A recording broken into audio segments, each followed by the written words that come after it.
যেটা করেছিলেন সেটা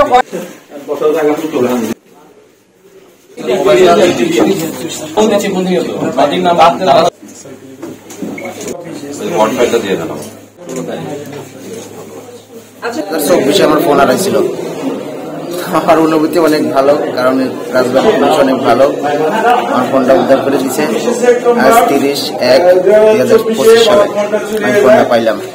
হারিয়েছে 15 নভেম্বর 2023 সালে। জেলা পরিষদের পুলিশ যে সুন্দর একটি কাজ করছে, এতদিন পরেও যে আমি ফোনের আশাটা ছেড়ে দিয়েছিলাম, তার পরবর্তীতে ওনারা ওনাদের কার্যক্রম অব্যাহত রেখে আমাকে উদ্ধার করে দেওয়ার জন্য আমি পুলিশের পক্ষে আন্তরিক ধন্যবাদ জানাই ও অভিনন্দন জানাই, যেন তারা আগামী প্রজন্মের জন্য যেন ভালো কাজ করে যেতে পারে, জনগণকে ভালো সেবা দিতে পারে। 5 মাস আগে হারাইছে, আমার পুলিশের প্রতি অনেক শ্রদ্ধাবোধ বাড়িয়ে গেছে এবং তারা যে এটা কাজ করছে এই জন্য আমি আন্তরিক তাদের জন্য আশীর্বাদ এবং দোয়া করি এবং তাদের প্রতি আমি কৃতজ্ঞতা। সেপ্টেম্বর ফোনটা হারিয়ে যায়।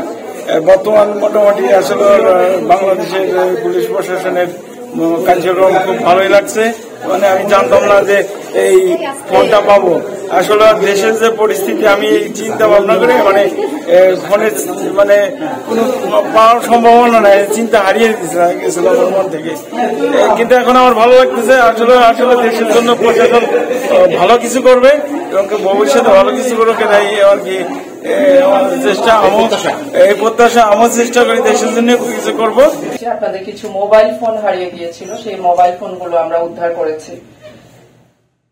আমরা বাংলাদেশ পুলিশ তথা রাজবাড়ী জেলার যারা পুলিশ আছি, আমরা সবাই সকল পুলিশ সদস্যই আপনাদের সর্বোচ্চ সেবা প্রদানের জন্য প্রতিনিয়ত কাজ করে যাচ্ছি। আমাদের এই জেলা পুলিশ আমরা আইন শৃঙ্খলা ডিউটির পাশাপাশি এই যে সাইবার মনিটরিং যে ক্রাইম গুলো আছে সেগুলো নিয়ে কাজ করে থাকি।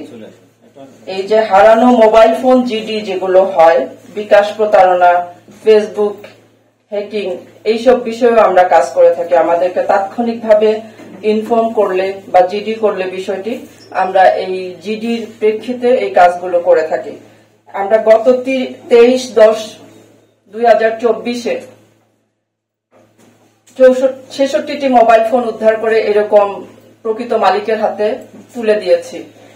আজকে 30/1/2025-এ এসে আবার 66টি মোবাইল ফোন উদ্ধার করেছি। আমরা অব্যাহত রেখেছি। এর পরেও কিছু বিরূপ মন্তব্য আমরা পাই। যখন পুলিশ ভালো কাজ করে, পুলিশ ভালো হতে চায়, তখন অন্ততপক্ষে আমাদেরকে নিয়ে আপনারা নেতিবাচক মন্তব্য করা থেকে বিরত থাকেন এবং আমাদের ইতিবাচক যে কাজগুলো করি সেগুলোকে আমাদের পুলিশ সদস্য যারা আপনাদের জন্য কাজ করে যাচ্ছে তাদেরকে উৎসাহিত করুন।